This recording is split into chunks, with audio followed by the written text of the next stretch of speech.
Good morning class. आपने first chapter complete कर लिया होगा फर्स्ट यूनिट का।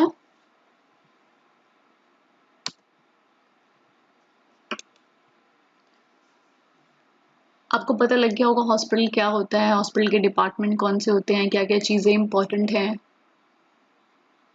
मेरे ख्याल से अब आपको क्लियर हो गया होगा कि हॉस्पिटल का सेटअप कैसा होता है। सबसे इम्पोर्टेंट पार्ट क्या है कि हम लोग जीडीए में क्या करेंगे। सारा जो ये सब चीज़ें आप लोग स्टडी कर रहे हो, आपको फोकस करना है सिर्फ अपने रोल के ऊपर कि आपका रोल क्या है, आपकी रिस्पॉन्सिबिलिटी क्या है। हर किसी डिपार्टमेंट में, जिस हॉस्पिटल के जितने भी डिपार्टमेंट हैं, उनमें आपका क्या काम हो सकता है, क्या आपका रोल हो सकता है। और सबसे इम्पोर्टेंट बात वो ये है कि आपने कोई भी काम खुद से नहीं करना, सारे काम अपने अंडर सुपरविजन ही करने हैं।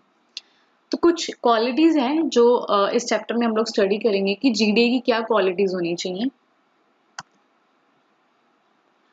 GDA provides nursing care to patients under the supervision of nurses in a hospital. जैसे मैंने अभी आपको बताया कि आप लोगों ने अंडर ऑब्जर्वेशन ही काम करना है। She or he might spend more time with patients than other healthcare providers in a hospital. हो सकता है कि बहुत ज़्यादा टाइम आपको स्पेंड करने को मिले पेशेंट के साथ, तो इसलिए आपके अंदर कुछ ऐसी क्वालिटीज होनी चाहिए कि आपको भी काम करने में मज़ा आए और आपके साथ जो और काम कर रहे हैं हेल्थ वर्कर उनको भी आए। और सबसे इम्पोर्टेंट बात है आपके पेशेंट्स को रिलैक्स फील हो आपकी प्रेजेंस में। GDS must be empathetic and good communication and nursing skill। इतना तो स्ट्रॉन्ग आपका नेचर होना चाहिए, इतना वैलिड आपका नेचर होना चाहिए कि जो पेशेंट है आप पे ट्रस्ट कर सके, उसको बात करने में डर नहीं लगना चाहिए। ठीक है, और उसके मन में किसी तरह की कोई डाउट या कोई वहम नहीं रहना चाहिए हॉस्पिटल को लेके, हॉस्पिटल स्टाफ को लेके या उसकी खुद की प्रॉब्लम को लेके। ठीक है, तो इस तरह की आपके अंदर क्वालिटीज होनी चाहिए कि आप जब काम कर रहे हो ना, तो आपको खुद को ये लगे कि हाँ आप अच्छा काम कर रहे हो, और जो पेशेंट है वो भी रिलैक्स फील करे कि मैं सही हाथों में हूँ या सही जगह पे हूँ। Next is essential duties and responsibilities. Assist professional healthcare staff in performing physical examination and related procedures। Important काम क्या होते हैं, जैसे सबसे पहले पेशेंट हमारे पास एडमिट हो गया हॉस्पिटल में, आपने पेशेंट को एडमिट कराने में हेल्प किया, बेडिंग करवा दी, बेड तैयार कर दिया, पेशेंट के कपड़े चेंज कर दिए, उसकी जितनी भी पर्सनल चीज़ें हैं वो सब आपने उसके पेरेंट्स को, उसकी फैमिली को हैंड ओवर कर दी हैं या फिर आपने लॉकर में रख दी हैं। ठीक है, उसके बाद आपने पेशेंट के ऊपर फिजिकल एग्जामिनेशन हो रहा है, हो सकता है वो डॉक्टर भी कर रहा है, हो सकता है वो नर्स भी कर रही है, कोई भी फिजिकली चेकअप। ठीक है, तो आपने डॉक्टर्स या नर्सेज की हेल्प करनी है जो भी फिजिकल एग्जामिनेशन होगा। इसकी हम आगे फर्दर स्टडी करेंगे कि फिजिकल एग्जामिनेशन में कौन कौन से पार्ट करने होते हैं और आप कैसे असिस्ट कर सकते हो। बट मेनली आपको इतना पता होना चाहिए कि कोई भी प्रोसीजर चल रहा है पेशेंट के ऊपर तो असिस्टेंस की जरूरत होती है। ठीक है, सेकंड हैंड की जरूरत होती है, तो आप एज अ सेकंड हैंड खड़े हो डॉक्टर के साथ भी और नर्स के साथ भी, कोई भी प्रोसीजर चल रहा हो या कोई भी एग्जामिनेशन हम लोग पेशेंट पे कर रहे हैं तो। Next is patient data such as vital signs and measurement of water intake and urination etcetera taken and recorded. Patient vital signs बड़ी इंपॉर्टेंट है। वाइटल साइन मैं अभी वैसे आपको एक नॉर्मल सी डेफिनेशन बता देती हूँ कि वाइटल साइन क्या होते हैं। ब्रीफ हम आगे आने वाले सेशन में स्टडी करेंगे इसके बारे में। वाइटल साइन क्या होते हैं, सिंपल लैंग्वेज में temperature, pulse, respiration and BP. Patient का टेम्परेचर लेना, ठीक है, उसका पल्स चेक करना, ठीक है, उसका रेस्पिरेशन, उसकी सांस लेने की दर कैसी है, और उसका बीपी। जो मेजर चीजें हम चेक करते हैं जब पेशेंट हमारे पास आता है। ठीक है, तो ये आपके वाइटल साइन हो गए। हो सकता है आप खुद से लो एज अ जीडी, हो सकता है कि नर्स ले आपकी हेल्प के साथ, ठीक है, या फिर आपको ही लेना पड़े। And measurement of water intake and urination. बहुत सारे पेशेंट ऐसे होते हैं, किडनी फेलियर के पेशेंट हैं या फिर कोई पोस्ट सर्जिकल पेशेंट हैं जो आफ्टर सर्जरी बेड पे हैं, जिनके ऊपर जिनको यूरो बैग लगा हुआ है, जिनका वाटर इनटेक एंड यूरिनेशन आपको चेक करना है। वाटर इनटेक मतलब कितना पेशेंट ने पानी पिया है और कितना उसने यूरिन बॉडी में से उसका निकला हुआ है।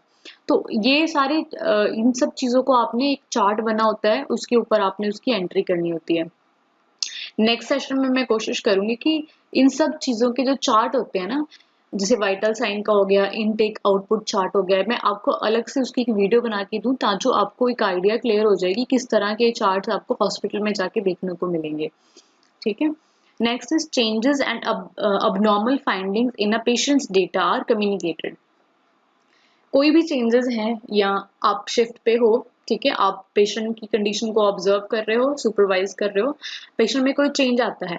चेंज क्या हो सकता है, उसको नॉर्मल था लेकिन उसको हेडेक शुरू हो गया है, उसको पेट में दर्द हो गया है, उसको चेस्ट में पेन हो गया, बॉडी में किसी तरह की दर्द हो गई है, ठीक है, या फिर स्किन का कलर चेंज हो गया है। सबसे मेजर चेंजेस क्या आते हैं, मेडिसिन का कोई अगर साइड इफेक्ट है तो स्किन में वाइट रेड कलर के रैश पड़ गए हैं, ठीक है, या फिर पेशेंट को वॉमिटिंग हो गई है या वॉमिटिंग होने का मन, घबराहट होने लग गई है।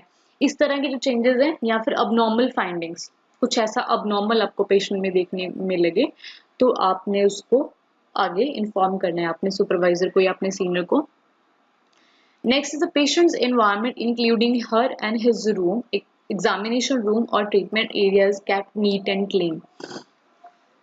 इसमें आपका रोल सिर्फ इतना ही है कि आपको भी कोशिश करनी है एरिया नीट एंड क्लीन रखने में, ठीक है, और जो हाउसकीपिंग डिपार्टमेंट है उसके साथ भी आपने आपका जो कम्युनिकेशन बात करने का जो तरीका है या उनको मैनेज करने का जो तरीका है वो आपका अच्छा होना चाहिए, ठीक है, कि जो हॉस्पिटल का एनवायरनमेंट है जहाँ पे भी आपकी ड्यूटी है आप ये इंश्योर करोगे कि एनवायरनमेंट क्लीन और नीट होना चाहिए, कोई चीज़ अपनी जगह से इधर उधर नहीं होनी चाहिए, और जो भी हाउसकीपिंग सफाई जिस तरह की भी क्लीनिंग की जरूरत है वो आपने अपनी अंडर अपने ऑब्जर्वेशन के अंडर आपने वो पूरी करानी है। Next is meal preparation and slight housekeeping duties में भी नेसेसरी।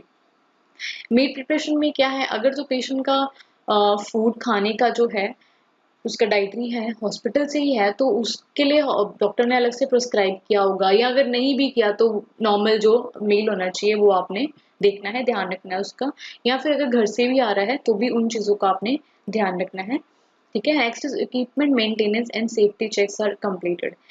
कोई भी रूम में जैसे मॉनिटर लगे हुए हैं या वेंटिलेटर्स हैं, ठीक है, जितने भी आर्टिकल्स इक्विपमेंट इंस्ट्रूमेंट जो या इलेक्ट्रिकल हैं या बिजली पे भी हैं नहीं बिजली पे भी हैं तो भी उनको देखना है कि कोई ऐसी चीज़ है जो अच्छे से काम नहीं कर रही, या फिर जिसमें जो काम करती करती रुक गई है, या फिर कोई चीज़ है वो टूटने वाली है, या कोई आर्टिकल है जो हम यूज़ करते हैं पेशेंट के ऊपर अगर वो टूटने वाली है या वो खराब हो गई है, ठीक है, तो ये सब चीज़ें आपने देखने से बीपी ऑपरेटस है, ठीक है, रीडिंग गलत दे रहा है या आपको लग रहा है कि इसकी रीडिंग सही नहीं है, माल फंक्शन है, प्रॉपर काम नहीं कर रहा, जैसे थर्मोमीटर है ना, तो ये सब चीज़ें जो है आपने मेंटेन रखनी है। अगर आपको लगे आप उनको एक्सचेंज के लिए भेज सकते हो, ठीक है, या फिर नई के लिए आप ऊपर रिक्वेस्ट डाल सकते हो। Next is medical record duties including file maintenance and record keeping are completed.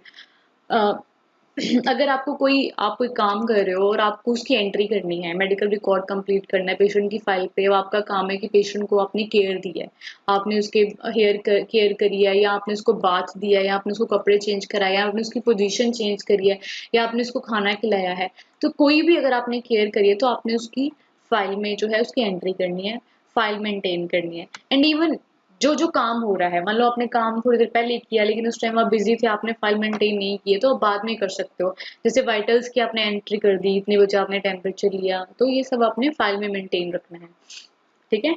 Next is events and incidents are reported promptly to those concerned using the health systems reporting process.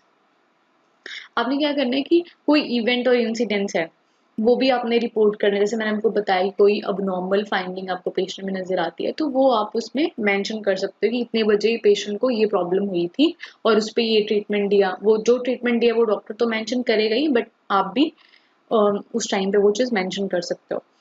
Orders related to purchase and supply of inventory are completed. वैसे तो ये अलग department होगा stock and management में, लेकिन पर फिर भी आप अगर आपके डिपार्टमेंट में, हर डिपार्टमेंट में क्या है, सपोज आप आईसीयू में हो या सीसीयू में किसी भी डिपार्टमेंट में हो तो वहाँ पे एक स्टॉक रजिस्टर होता है, स्टॉक और इन्वेंट्री कितना सामान इस कमरे में अवेलेबल है, चाहे वो चेयर पंखा हर चीज़ के बारे में, ठीक है। तो आपने जब आपकी शिफ्ट स्टार्ट होती है तो आपको थोड़ा सा भी 5 या 10 मिनट का टाइम लगे तो आप रजिस्टर लेके फटाफट एंट्री कर लो, देख लो कि क्या जो चीज़ें लिखी हैं वो सारी कंप्लीट है या नहीं, ठीक है, वो आपकी शिफ्ट में वो चीज़ें कंप्लीट है तो ठीक है, डन कंप्लीट है। अगर कोई मिसप्लेस है या कोई ट्यूब टूट गई है जिसको रिपेयर के लिए गई है या आई है, उसकी आपने एंट्री करनी है। फिर ये चीज़ रिपेयर के लिए गई थी, अब ये चीज़ रिपेयर से वापस आ गई है, इतने बजे गई थी और इतनी तारीख को गई थी और आज कितने बजे वो आई है आपके पास। ठीक है, तो और कोई चीज़ आपने नई जैसे परचेज की है तो उसकी भी आपने स्टॉक में एंट्री करनी है। उसके बाद क्या है, कॉम्पिटेंसी। और हाँ, एक और चीज़, अगर मान लो आपके डिपार्टमेंट से दूसरे डिपार्टमेंट में कोई चीज़ जा रही है, तो सम टाइम कोई चीज़ वो आपका बीपी ऑपरेटर्स ले गए हैं या आपको मॉनिटर ले गया, तो आप उसकी अलग से एंट्री करोगे कि वो डिपार्टमेंट यहाँ से, क्योंकि उस कुछ टाइम के लिए वो स्टॉक से बाहर चली गई है, तो उसकी भी आप एंट्री कर सकते हो। Next is competency in the use of new equipment, lifting and moving patient is achieved. कोई नहीं, जैसे मान लो इसमें मैं एग्जांपल देना चाहूंगी व्हील चेयर की, डिजिटल व्हील चेयर जो आती है वो जो खुद से पेशेंट को हेल्प करती हैं चलने में, ये वो। ठीक है, तो अगर उन चीज़ों का आपको कॉम्पिटेंसी मतलब आपको पता होना चाहिए कि कैसे यूज करनी है वो। ठीक है, और डिजिटल वो है बीपी अपरेटिस है, तो डिजिटल बीपी अपरेटिस में भी आपको पता होना चाहिए कि कहाँ पे आपने टाई करनी है बेल्ट। ठीक है, और उसका कौन सा बटन आपने दबाना है और कब कैसे रीडिंग आनी है। उस तरह से व्हील चेयर है, कोई भी ऐसी चीज़, कोई भी ऐसा न्यू इंस्ट्रूमेंट इक्विपमेंट जब भी हॉस्पिटल में आता है या आपके डिपार्टमेंट में आता है, तो यू हैव टू नो, तो आपको पता होना चाहिए कि वो किस तरह काम करती है या किस तरह वो काम करेगी। ठीक है, और positive environment for the professional development of coworkers is encouraged. मन में लड़ाई झगड़ा गुस्सा इस तरह के इमोशंस आपने लेके ही नहीं आने। जब भी आप हॉस्पिटल में काम करो ना, आपने इमोशनलेस हो जाना है। बिल्कुल ऐसा भी नहीं है कि आप बड़े खुश हो और बड़ा लोगों के साथ अच्छे से बिहेव कर रहे हो, बहुत ज़्यादा फ्रेंकली नेचर आपका, और ऐसा भी नहीं कि लड़ाई झगड़े वाली भावना रखो, गुस्से वाली भावना रखो, कुछ भी नहीं है। एक नॉर्मल पॉजिटिव इन्वायरमेंट, बस आप सबके लिए एक बराबर हो, चाहे वो पेशेंट है, चाहे आपके कोवर्कर्स हैं, चाहे आपके सीनियर हैं, चाहे आपके जूनियर्स हैं। आपको इस तरह का इन्वायरमेंट मेंटेन करना है। बस आप अपना काम करो, जो आप काम कर रहे हो वही आपका काम है, आपको किसी भी काम से कोई मतलब नहीं होना चाहिए। Next is annual mandatory training activities and regulatory in-service R requirements are completed within the self time frames. Training time to time हमें स्टाफ्स को देनी पड़ती है, क्योंकि अब कोई चीज़ हॉस्पिटल में नहीं आई है या कोई नई टेक्नोलॉजी आई है, या मान लो कोई नई डिजीज अभी जैसे कोरोना चल रहा है, तो इन इस तरह की हमें हो सकता है हमें नहीं आइडिया था जब तक कोरोना था, तब तक हमें नहीं पता था कि कोरोना क्या डिजीज है, किस तरह से हुई है या कैसा वो फैलता है, क्या चीज़ें हमें ध्यान में रखनी है। लेकिन टाइम टू टाइम स्टाफ को, हेल्थ वर्कर्स को उन चीज़ों के बारे में ट्रेनिंग दी गई। इवन आप लोगों को भी स्कूल्स में उसके बारे में प्रेयर में भी गाइड किया गया कि ये इस तरह से अब अपना ध्यान रखो। उस तरह हॉस्पिटल में भी उनकी ट्रेनिंग्स होती हैं। ठीक है, सिर्फ वो डिजीज या ऐसी कोई प्रॉब्लम को लेके नहीं होती, वो हर चीज़, मान लो कोई नया इंस्ट्रूमेंट या कोई नई टेक्नोलॉजी आई है या कोई ऐसा ट्रीटमेंट नया यूज में आया है, तो उसके बारे में भी आपको अलग से ट्रेनिंग, क्योंकि आपको नहीं पता कि कब आपको उसके ऊपर काम करना पड़ सकता है, तो सेशन और ट्रेनिंग आपको दी जाती है आपको और इम्प्रूव करने के लिए, क्योंकि डेली लाइफ में कुछ ना कुछ नया आ रहा है। ठीक है, next is organisational duties, communicate to maintain good interpersonal relationship. आप अपनी शिफ्ट में अपने डिपार्टमेंट से दूसरे डिपार्टमेंट में जा रहे हो। ठीक है, आप ये नहीं है कि सिर्फ आप अपने लोगों के लिए, अपने डिपार्टमेंट के लोगों के लिए अच्छे हो। अब आप मान लो 9th क्लास के या 11th क्लास के स्टूडेंट हो, तो ये नहीं कि आप 11th क्लास वालों के लिए अच्छे हो, आपको 12th क्लास के लिए भी, 9th 10th सब क्लासेस के लिए अच्छा होना पड़ेगा। ठीक है, वैसे ही जैसे आप टीचर्स के साथ हो, अपने 11th वाले क्लासमेट्स के साथ हो, वैसे आप 12th वाले क्लास, जो आपकी सीनियर क्लास है या जो आपकी जूनियर क्लास है, उनके साथ भी आपकी जो रिलेशनशिप है, जो बात करने का तरीका है, वो उतना ही पॉजिटिव और अच्छा होना चाहिए।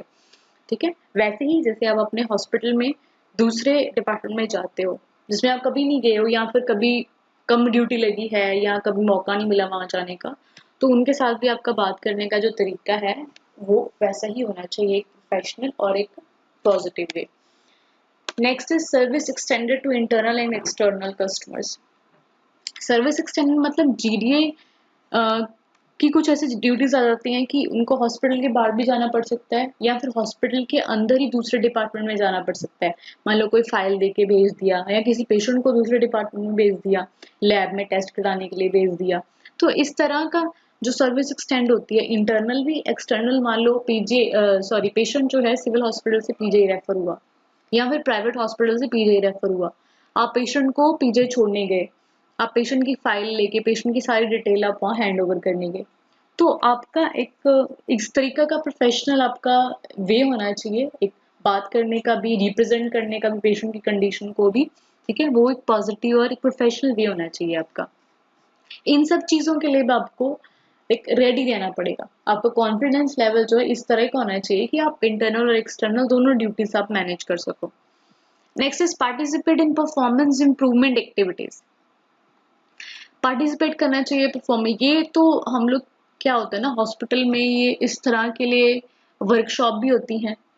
हम मान लो हम स्टडी कर रहे हैं, कोई भी चीज़, हम नई कोई चीज़ हमारे पास आई है, तो हमें उसके ऊपर हमें भी अपने हैंड स्किल्स को इम्प्रूव करना चाहिए, हमें भी देखना चाहिए कि ये चीज़ हमें आनी चाहिए, ठीक है। आपका एक एटीट्यूड ऐसा होना चाहिए कि मुझे काम सीखना है और मुझे इसमें लाइक स्पेसिफिक बनना है, स्ट्रॉन्ग बनना है और मास्टर बनना है इस चीज़ का, ठीक है। तो आपको उस तरह के वर्कशॉप या ट्रेनिंग है या सेमिनार्स, उसमें आपने पार्टिसिपेट आपको करना चाहिए। Positive work relationship with peers, management and customers are maintained at all times. Positive work मैंने आपको पहले ही भी बताया है, and even जब ये सबसे important point है, सारी चीज़ें बाद में, सबसे पहले आपका positive attitude है हर किसी के प्रति, ठीक है। इसी के साथ हमारा ये सेकेंड चैप्टर कंप्लीट होता है, क्वालिटीज जो जीडे की होनी चाहिए। सबसे इम्पोर्टेंट बात पता है क्या है, ये है कि आप लोगों को अपना एटीट्यूड अच्छा रखना चाहिए, ठीक है। और हमेशा कुछ चीज़ें इसमें हमने कवर नहीं करी, मैं फिर भी आपको बता देती हूँ। आप हमेशा आपका एटीट्यूड जो वो लर्निंग वाला होना चाहिए कि मुझे कुछ सीखना है, मुझे कुछ ऐड करना है अपनी नॉलेज में, हमेशा डेली ही, क्योंकि एक एक मिनट एक एक सेकेंड आप लर्निंग में हो। अभी जब आप हॉस्पिटल में जाओगे तो हर एक मिनट आपको सिखा रहा है, क्योंकि 1000 नंबर ऑफ पेशेंट्स हैं, हर पेशेंट की अपनी प्रॉब्लम है, हर पेशेंट की अपनी डिजीज है, कंडीशन है, तो हर पेशेंट पे आपको सीखने को मिलेगा।